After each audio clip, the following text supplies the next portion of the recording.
आताच्या घडीची एक महत्त्वाची बातमी समोर आली आहे। शिंदे गटाचे नेते रामदास कदम यांच्या वक्तव्यामुळे भाजप आणि शिंदे गटातली धुसफूस चव्हाट्यावर आली आहे। काही जागांबाबत भाजपच्या भूमिकेवर शिंदे गटाच्या रामदास कदम यांनी आक्षेप घेतलाय। रत्नागिरी सिंधुदुर्ग सारख्या काही जागांवर भाजपची भूमिका घृणास्पद असल्याचं रामदास कदम यांनी म्हटलंय। तसंच सोबत आलेल्यांचा केसांना गळा कापू नका असंही ते म्हणाले। दरम्यान शिंदे गटाची जी अवहेलना होते त्याविषयी न बोललेलंच बरं अशी खोचक टीका ठाकरे गटाचे खासदार संजय राऊतांनी केली। तर महायुतीतली भांडणं आता कुठे सुरू झाली आहे त्याची टीका ठाकरे गटाचे नेते राजन साळवी यांनी केली आहे। ते रत्नागिरी मतदारसंघ असू देत, रायगड मतदारसंघ असू देत, मावळ मतदारसंघ असू देत, तो संभाजीनगरचा मतदारसंघ असू देत, इथं जे चाललंय ते अतिशय घृणास्पद असं चाललंय भाजपच्या माध्यमातून महाराष्ट्रातल्या।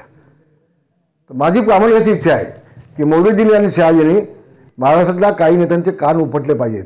तुमच्यावरती विश्वास ठेवून जे लोक आलेत त्यांचा केसांना गळा कापून नाही।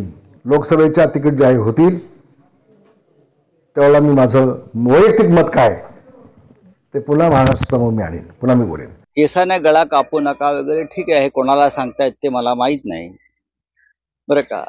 त्यांची केस आमच्याकडनं संपलेली आहे, आम्ही त्याच्यावर बोलणार नाही। आणि उद्याच्या निवडणुकीत त्या केसची फाईल जनता पूर्ण बंद करणार आहे, आम्ही कशाला त्याच्यावर बोलायचं। ज्या पद्धतीने त्यांची अवहेलना सुरू आहे त्याच्यावरती आम्हाला बोलण्याची गरज नाही। या क्षणी त्यांचं त्याने बघावं। रामदास कदमांनी हा भाजपला ह्या संपूर्ण असलेल्या त्यांच्या महायुतीला घरचा आहेर दिलेला आहे।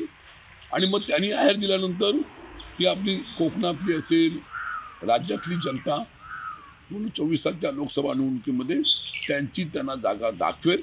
आणि यांचं भांडण हे आता सुरुवात झालेलं आहे आणि भांडण त्यांचं त्यांच्या पराभवाला कारणीभूत ठरणार आहे। आणि पुन्हा एकदा महाराष्ट्रामध्ये शिवसेना इंडिया असेल, महाविकास आघाडी आपलं यश दाखवेल, आम्हाला विश्वास आहे।